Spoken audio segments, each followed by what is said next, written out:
सारस की बात खत्म होते ही किंग कोबरा पीछे से आकर डस लेती है चील को और तुरंत ही चील मर जाता है और वो हो जाता है किंग कोबरा के उस दिन के लिए नाश्ता। एक पेड़ पे एक गौरैया के बहुत सारे बच्चे हुए थे। वो अपने बच्चों को बहुत प्यार करता था क्योंकि उसके बच्चा तो बहुत छोटी थी। बच्चे को छोड़कर ना जाने के लिए बच्चे अंडे से निकलने से पहले ही वो बहुत सारी खाना लाकर रखे थे, लेकिन इसके बाद भी खाना खत्म होने वाली थी। तभी वो मन ही मन सोची, अब तो मुझे खाना ढूंढने जाना ही पड़ेगा। मेरी बच्चियों की आँख तो निकल आई है, लेकिन वो लोग उड़ नहीं सकती। कुछ हुआ तो क्या होगा? ये बात सोचकर ही माँ गौरैया मन ही मन डर गई, लेकिन उसके पास और कोई रास्ता नहीं था। इसीलिए वो अपनी बच्चों को कहता है, बच्चों तुम लोग थोड़ा ध्यान से रहना, मैं जाऊंगी और खाना लेके जल्दी चली आऊंगी, तुम लोग डरना मत। बच्चों को ये बात कह के वो निकल पड़ी खाना जुगाड़ करने के लिए। इधर उधर घूमते हुए वो सोचती है, थोड़ा देर होने दो, लेकिन ज्यादा खाना लेकर घर जाऊंगी, इसलिए रोज रोज निकलना नहीं पड़ेगा। ये सोचते हुए वो बहुत सारी खाना इकट्ठे करने लगी। उधर एक चील जब से माँ गौरैया के बच्चे हुए थे तभी से वो उन बच्चों पर नजर रखे हुए थे और मन ही मन सोचता था कि कब माँ गौरैया घोंसला छोड़कर बाहर जाएगी और वो बच्चों को कब खाएगा। खाना ढूंढने जाने से चील के पास मौका आ गया और वो सोचा, आखिर में वो दिन आ ही गया। आज मेरा सपना पूरा होगा। गौरैया के छोटे छोटे बच्चे को खा के मेरा दिल शांत होगा। माँ गौरैया जब बहुत समय बाद खाना लेकर लौट आई तभी वो देखा कि उसकी घोंसला पूरा खाली, एक भी बच्चा वहाँ नहीं था। वो चिल्लाते हुए कही, मेरी बच्चियों तुम लोग कहाँ चली गई? तुम लोग तो बहुत छोटे हो, कौन ले गई? कहाँ पर ले गई? तभी वो पेड़ पे बैठे हुए चील को देखती है और वो चील से कहती है, ओ, तुमने मेरी बच्चियों को खा लिया। ऐसा काम तुमने कैसे किया? वो लोग तो बहुत छोटे हैं। अरे चुप कर, ज्यादा पचर पचर मत कर। तेरे बच्चे लोग अभी तक ठीक ही है, लेकिन तू अगर मेरा बात नहीं सुना तो मैं तेरा बच्चों को खा जाऊंगा। कहाँ पर है मेरे बच्चे लोग? वो लोग ठीक है ना? मैं तुम्हें यकीन कर रही हूँ। क्या करना पड़ेगा मुझे? बच्चे लोग मेरे पास ही है। अच्छा ही है, अगर तू मुझे रोज खाना लाके देगी तभी वो लोग ठीक रहेंगे। मैं खाना कैसे लाऊंगी? मैं तो छोटी पंछी हूँ, तुम्हारी जैसी बड़ी पक्षी की खाना कैसे इकट्ठा करूंगी? वो सब मुझे नहीं पता। अगर बच्चों को जिंदा रखना चाहती है तो मैं जो जो कह रहा हूँ वो कर। ये कह के चील वहाँ से उड़ जाता है और बेचारी माँ गौरैया बहुत दुखी होकर घोंसले में बैठकर सोचने लगी, हे भगवान, क्या हुआ? मेरे बच्चों को तुम रक्षा करो। मुझे जैसे भी हो उस चील के लिए खाना जुगाड़ करना ही पड़ेगा। मैं करूँगी। अगले दिन से गौरैया चील की खाना ढूंढने के लिए निकल पड़ती है। पूरा दिन इधर उधर घूम के जो खाना मिलती है वही चील के लिए ले आती है। पूरा दिन मेहनत करने के बाद खाना ढूंढ के रात को गौरैया अपनी घोंसले में जाकर सो जाती है। ऐसे ही कुछ दिन बीत जाते हैं, लेकिन वो अपने बच्चों से नहीं मिल पाती है। फिर वो परेशान होकर सोचने लगी, कितना दिन गुजर गई, कितने दिनों तक मैं अपने बच्चे को नहीं देखा। आज जब चील के लिए खाना ले जाऊंगी, सिर्फ एक बार उन्हें दिखाने के लिए कहूंगी। जैसे सोच वैसे ही काम। जब वो चील के लिए खाना लेकर वहाँ पहुँची तब वो चील से बोली, बहुत दिन हो गया, तुम्हारे कहने पर मैं तुम्हारे लिए खाना ले आ रही हूँ। जितना कर सकती हूँ, अब एक बार मुझे मेरी बच्चियों को दिखा दो। इतना बात तुझे कौन कहने के लिए बोला है? जो कर रहा है वैसे ही करता जा, नहीं तो तेरे बच्चों को खा जाऊंगा, याद रखना। लेकिन मैंने तो कुछ नहीं मांगा, सिर्फ एक बार मेरी बच्चियों को देखना चाहती हूँ। तुम मेरा ये ख्वाहिश पूरी नहीं करोगी? तेरा बच्चे लोग सब ठीक है क्या? ये काफी नहीं है? अभी भी देखने का टाइम नहीं आया। जैसा काम कर रहा है करता जा, तब जाके बच्चों को देख पाएगा। तब तक वो मेरे पास ठीक ठाक रहेगा। जा जा जा जा, निकल, आराम से मुझे खाने दे। चील के बात सुनकर गरुइया वहाँ से चली गई। आंखों में आंसू लिए गरुइया जाके नदी के किनारे बैठी और बोली, क्या पता इस जीवन में मैं मेरी बच्चियों को देख सकूंगी क्या? मैं क्या करूं? मैं तो कुछ भी नहीं कर सकता। ये कहती रही और रोती रही। अचानक एक सारस वहाँ आई और उससे पूछी, क्या हुआ गरुइया, तुम काहे रो रही हो? क्या मैं तुम्हारा कुछ मदद कर सकता हूँ? मैं जो मुसीबत में हूँ उसमें से कोई भी मुझे निकाल नहीं सकती। अरे फिर भी बोलो ना, अगर कुछ कर सकता हूँ तो। क्या पता अगर बोल दो तो तुम्हारा मन थोड़ा हल्का होगा। सारस की बातें सुनकर गरुइया की आंखों में आंसू आ गई। उसके बाद वो सारस को सारी बात बताई। गरुइया के बातें सुनकर सारस चौंक गई। अरे बाप रे, तुम्हारे साथ तो धोखा हुआ है। तुम्हारे बच्चे को वो कितने दिन पहले ना जाने खा चुका है। मैं भी तो उस चील के पास ऐसे ही धोखा खाया था। मेरे बच्चे को भी वो खा गया था। तब मैं मन से इतना दुखी हो गया था, कुछ नहीं कर सका था। मन उदास करके यहाँ से चला गया था। लेकिन तुम्हारा बात से इतना तो पता चला, वो चील अभी तक नहीं सुधरा, वैसा ही है। सारस की बातें सुनकर गरुइया और भी रोने लगी। तभी सारस उसको हिम्मत रखने के लिए कहता है और कहता है, तुम उदास मत हो, मैं तुम्हारे साथ हूँ। प्रतिशोध तो हमें लेना पड़ेगा, और वैसे भी वो चील किसी और का कोई नुकसान न कर सके, वो भी देखना पड़ेगा। तुम सिर्फ कहो क्या करना पड़ेगा मुझे। तुम मुझे जो बोलोगे मैं वही करूंगी। तुम सिर्फ मुझे बताओ मैं क्या करूंगी। हम लोग किंग कोबरा के पास जाएंगे। पता है वो बहुत खतरनाक है। हम लोगों के पास कोई और रास्ता नहीं है। हम लोगों को ये करना पड़ेगा। तो फिर अभी चलो दोस्त, मैं और नहीं सहन कर सकती। मेरी बच्चियों को कितना दर्द हुआ होगा, मुझे प्रतिशोध लेना ही पड़ेगा। वो लोग आपस में सारी बातें करके किंग कोबरा के पास जाके पहुंची।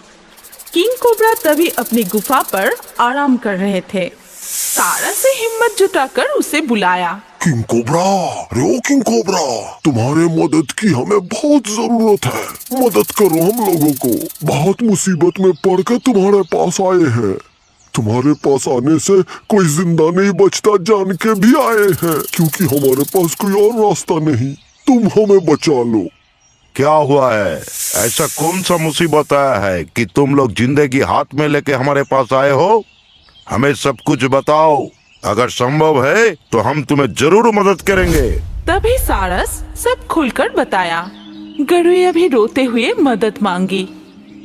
सारस और गरुइया की सारी बातें सुनकर किंग कोबरा को भी दया आ गई और वो कहता है, हमारे इलाके में रह के उस चील का इतना हिम्मत, वो मासूम पंछियों को इतना परेशान कर रहा है। मैं उसको सजा दिलाऊंगा।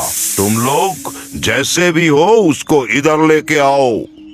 उसके बाद हम देख रहे हैं कैसे उसको सजा दिया जाए। किंग कोबरा की सारी बातें सुनकर सारस और गरुइया ने एक षड्यंत्र रचा कि कैसे चील को इस टीले के ऊपर ले आए। गरुइया ने कहा कि चील को वो खाने की लालच दिखाकर इस टीले के ऊपर ले आ सकती है और उसके बाद वो चील के पास जाती है। क्या हुआ? इतना देर कैसे हो गया? खाना कहाँ है? अपने बच्चों को बचाना नहीं चाहती है क्या? नहीं नहीं, चाहिए। खाना लाई हूँ। आज बहुत सारा खाना मिला है इसलिए ला नहीं सका। मैं तो छोटी पक्षी हूँ ना, इसीलिए। तुम चलो मेरे साथ, दिखा दूंगी तुम्हें। तुम आराम से खा लेना। अच्छा, ये बात है। अच्छा चल फिर।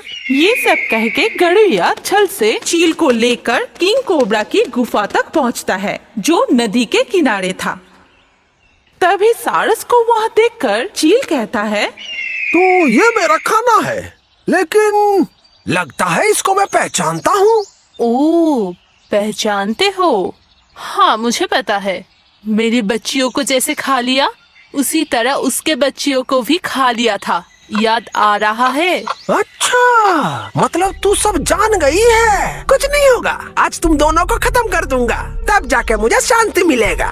तुम हम लोगों को क्या खत्म करोगे? आज तो तुम्हारा ही आखिरी दिन है। सारस की बात खत्म होते ही किंग कोबरा पीछे से आकर डस लेती है चील को और तुरंत ही चील मर जाता है और वो हो जाता है किंग कोबरा की उस दिन के लिए नाश्ता। इसी तरह गरुइया और सारस मिलकर अपना प्रतिशोध लिया। ऐसा करोगी तो मैं तुम लोगों को यहाँ से निकाल दूंगी। मेरी नींद खराब हो जाती है। सोने के वक्त भी तुम लोग मेरे सर पर पॉटी करते हो। नहीं नहीं, हम लोगों को क्षमा कर दो नागिन। सिमुलतुली के जंगल में टूना और टुनिया नाम के दो पंछी रहते थे। 2-3 दिन से लगातार बारिश होने की वजह से उन दोनों के घर टूट गई। बड़ी मुश्किल से भी उन दोनों वहाँ पर ही रहते हैं। बारिश रुक जाने के बाद टुनिया टुन्ना को कहती है, सुनो टुन्ना, हमारी घर तो पूरी तरह से टूट गई है। इस छोटी पेड़ में घोंसला बनाना ही हमारी गलती था। एकदम ठीक टुन्ना, अगर बड़े पेड़ में हम लोग घोंसला बनाते तो ऐसा नहीं होता। तुम्हारा तो अंडा देने का वक्त भी आ चुका है। चलो हम लोग सोनाझुरी जंगल में वो जो बड़ा सा पेड़ है वहाँ पे घोंसला बनाएंगे। इसके बाद टुनिया और टुन्ना सोनाझुरी जंगल में चली जाती है और वहाँ जाके वो घोंसला बनाते हैं। उस पेड़ पे थी एक नागिन। वो नागिन उन दोनों को घर बनाते हुए देखती है और बहुत गुस्सा होते हैं और मन ही मन कहती है, अच्छा ये बात है। इस पेड़ में जहाँ मैं रहती हूँ वहाँ पर कोई आने की हिम्मत नहीं करता। वहाँ पर तुम लोग घोंसला बना के रहोगी। मैं तुम लोगों को रहने नहीं दूंगी। मैं इससे पहले बहुत पक्षियों की घोंसला तोड़ दिए थे। मेरे इस पेड़ में मैं किसी को रहने नहीं देती और तुम लोगों को भी नहीं दूंगी। उन दोनों मिलकर सारा दिन घोंसला बनाया। अगले दिन सुबह टुन्ना ने कहा, देखो तुम्हारा तो अंडा देने का समय भी हो गया है और हम लोगों का घोंसला भी तैयार हो गया है। सचमुच इतना सुंदर घोंसला होगा मैं नहीं सोची थी। मैं तो बहुत खुश हूँ और यहाँ पर शांति से हम लोग रह पाएंगे, तूफान होने के बाद भी। नागिन उन दोनों की बातें सुन रहे थे और मन ही मन कहते हैं, रुक, तुम लोगों को मजा चखाती हूँ। बहुत मजा आ रही है ना? देखती हूँ तुम लोग कैसे यहाँ पर रहते हो। मैं तो तुम लोगों को नहीं रहने दूंगी। उस पेड़ के चारों तरफ बहुत ही साफ सुथरा था, लेकिन वो पंछियाँ पॉटी करना शुरू कर देती है। वो जगह भी बहुत गंदी हो गई। अगले दिन सुबह नागिन ने उस गंदी जगह को देखकर कही, छी छी छी छी छी छी, मेरा प्रिय पेड़ को ये लोग कितना गंदा कर दिया है। छी, आसपास क्या कर रखा है? पूरी रात ये लोग पॉटी करके गंदा कर दिया है। रोज ऐसे ही चलता रहा तो मैं ही यहाँ पर रह नहीं पाऊंगी। उसी दिन सुबह टुन्ना ने कहा, तुम्हारा तो अंडा देने का समय हो गया है। कुछ खाने का इंतजाम तो करना पड़ेगा। ये तो हमारे लिए नया जगह है और यहाँ पे खाने का कुछ दिख भी नहीं रहा है। चलो थोड़ा दूर जाके कुछ खाने का ले आए हम लोग। ये कह के वो दोनों जब खाना ढूंढने के लिए जाती है तब वो नागिन जाके जोर जोर से मार मार के उन दोनों के घर को तोड़ देती है और कहती है, देख अब कैसे लगती है। तुम लोग आके देखोगे, तुम लोगों का घोंसला और नहीं है। अब देखती हूँ तुम लोग कैसे यहाँ पर रहोगे, कैसे यहाँ पर अंडे दोगे। ये जगह तो पूरी गंदा कर दिया है पॉटी कर करके। उधर उन दोनों ने खाना ढूंढने के लिए इधर उधर घूमते हुए नदी के किनारे जाकर बैठी। तभी उन दोनों के साथ नीनी और पॉपी का मुलाकात हुई। नीनी और पॉपी उन दोनों की पहले वाली घोंसले के पास रहता था। क्या हुआ तुम लोग यहाँ पर? घर टूट जाने के बाद तुम लोग तो दिखाई नहीं देते। हम लोग यहाँ सोनाझुरी जंगल में रहते हैं। मैं तो अंडा दूंगी। अंडा देने के वक्त तो एक अच्छा घर चाहिए ना, इसीलिए यहाँ पर एक बड़ा सा पेड़ में घोंसला किया है। तुम लोग एक दिन आओ, सब एक साथ मिलकर मजा करेंगे। तू पहले अंडे दे, उसके अंदर से बच्चा निकल आए, उसके बाद एक दिन तुम्हारे बच्चे को देखने जाऊंगा। ढेर सारे शुभकामनाएं। अच्छा ठीक है, तुम लोग वही करो। चलो टुनिया, अब हम लोग घर वापस जाएं। जब वो दोनों लौट आई और देखा कि उन दोनों की घोंसला नीचे गिरा हुआ था।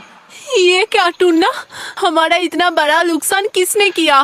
हाय हाय हाय हाय, अब क्या होगा? हमने इतना मेहनत करके ये घोंसला बनाया था, पूरी टूट गई है। नया घर बनाने में बहुत कष्ट होगी। आज तो तूफान भी नहीं हुआ है, फिर ये घर कैसे टूट गया? मुझे लगता है कोई जानबूझकर ये सब किया है। अच्छा टुनिया, तुम इतना सोच क्यों रही हो? देखो, जो होना था वो हो गया। अंडा देने के लिए अभी भी 2-3 दिन बाकी है। घोंसला नहीं बनेगा तो फिर तुम अंडा कैसे दोगी? चलो फिर से थोड़ा मेहनत करके एक घोंसला बनाते हैं। इसके बाद वो दोनों फिर से घर बनाने में लग गई और नागिन सब देख रही थी और मन ही मन कहा, ये तो बहुत जिद्दी पक्षी है। मैंने घोंसला तोड़ दिया, फिर भी तुम लोग इस पेड़ में ही घोंसला बना रहे हो। चलो टुनिया, हम लोग और थोड़ा मजबूत लकड़ी वकड़ी पेड़ वेड़ जुगाड़ करते हैं, जिससे कोई भी ये घोंसला आसानी से तोड़ ना पाए। फिर वो दोनों निकल पड़ती है घास और पत्तियां लाने के लिए। फिर नागिन आ गई थी उन लोगों के घर तोड़ने के लिए। ठीक उसी वक्त टूना और टूनी भी आ जाती है। रुको, खबरदार, कौन हो तुम और तुम क्यों हमारा घोंसला तोड़ रही हो? हमने तो कोई तुम्हारा नुकसान नहीं किया, सिर्फ एक घोंसला बना के हम लोग रहना चाहते हैं। नहीं, मैं मेरी पेड़ में किसी को रहने की अनुमति नहीं देती और तुम्हें भी नहीं दूंगी। तुम लोग चले जाओ, नहीं तो मैं ये फिर से तोड़ दूंगी। तुम लोग नहीं रहोगी। कृपा करके हम लोगों को रहने दो, कुछ दिन और मुझे रहने दो। अंडे से बच्चे निकलने के बाद ही हम चले जाएंगे। ऐसे हालत पर हम लोगों को यहाँ से मत निकालो। ठीक है, पर ज्यादा दिन नहीं, 2-3 दिन के अंदर तुम लोगों को चले जाना पड़ेगा। लेकिन हाँ, तुम लोग मेरी जगह को गंदा नहीं करोगे। पूरा दिन पॉटी करके तुम लोगों ने इस जगह को गंदा कर दिया है। ऐसा करोगी तो मैं तुम लोगों को यहाँ से निकाल दूंगी। मेरी नींद खराब हो जाती है। सोने के वक्त भी तुम लोग मेरी सर पर पॉटी करते हो। नहीं नहीं, हम लोगों को क्षमा कर दो नागिन, ऐसी गलती दोबारा नहीं होगी। इसी तरह एक दिन बीत जाते हैं। आज को लेकर तो 2 दिन हो ही गया। कल टुनटुनी को यहाँ से चले जाने के लिए कहूँगी। मैं आज थोड़ा सा वो खेत से घुमाती हूँ। उसी दिन सुबह टुनिया के अंडे से बच्चे निकल आती है और टुनी और टूना भी बहुत खुश थे। देख रही हो टुनिया, हमारी बच्चे बिल्कुल तुम्हारी तरह हुआ है। सुनते हो, अब तो हमारे बच्चियों को लेकर यहाँ से चले जाना पड़ेगा। एक बात तो हमने सोचा ही नहीं, बच्चियों तो अभी अभी अंडे से निकली है, अभी तो वो लोग उड़ भी नहीं पाएगा। अभी हम लोग कैसे घोंसला छोड़ के जाएंगे? तुम सही बात बोली हो। चलो हम लोग नागिन के पास जाते हैं। नागिन, नागिन, अंदर हो क्या? तुम्हारे साथ कुछ बात करनी थी। लेकिन उन दोनों को कोई आवाज नहीं मिली। अंदर से तो कोई आवाज नहीं आया। चलो हम लोग बगल के खेती वाले जमीन में देखते हैं। खेत की तरफ जाते हुए देखते हैं 2 शिकारी उन लोगों की जाल में नागिन को बंदी बना लिया था। तुम लोग नागिन को क्यों बंदी बनाए हो? तुम लोग चले जाओ, नहीं तो तुम लोगों को भी पकड़ लेंगे। नागिन के सर पे नागमणि है। नागिन को मार के वो मोनी बेच के हम लोग बहुत अमीर बन जाएंगे, समझे? हम लोग बहुत अमीर हो जाएंगे। मत मारो मुझे, छोड़ दो मुझे। तुम परेशान मत हो नागिन, हम लोग है ना। तुमने हमें मुसीबत के समय रहने दिया था, हम लोग तुम्हें कुछ नहीं होने देंगे। ऐसा है क्या? तुम लोग हमारे साथ लड़ोगे? तुम लोगों का इतना हिम्मत? इसके बाद टूनिया और टूनी मिलकर उन दोनों शिकारी को सर पर जोर जोर से मारने शुरू कर देती है। फिर वो दोनों घायल होकर तड़पने लगता है। फिर टूनी और टूना मिलकर अपनी चोंच से जाल को काटना शुरू कर देती है और नागिन को वहाँ से मुक्ति दिलाती है। सच में आज तुम लोग नहीं रहते तो मैं जिंदा ही नहीं रहती। मैंने तुम लोगों के साथ गलत किया। तुम लोगों को कहीं जाने की जरूरत नहीं है। तुम लोग मेरी घोंसले में ही रहो। हम लोग एक साथ मिलजुल के रहेंगे। सच सचमुच हमारी परेशानी दूर हुई। ये देखो नागिन, हमारी बच्चे। सुनो, तुम लोगों को एक बात बताती हूँ। तुम लोगों की बच्ची बहुत खूबसूरत है। इन लोगों को अच्छे से देखभाल करना। मेरे पास और एक जादुई नागमणि है जो मैंने किसी को नहीं बताया। उस नागमणि को जो खाना बताओगे वो खाना तुम्हारे सामने ला देगी। उसके बाद नागिन जाकर वो मोनी उन दोनों के हाथ में सौंप देती है।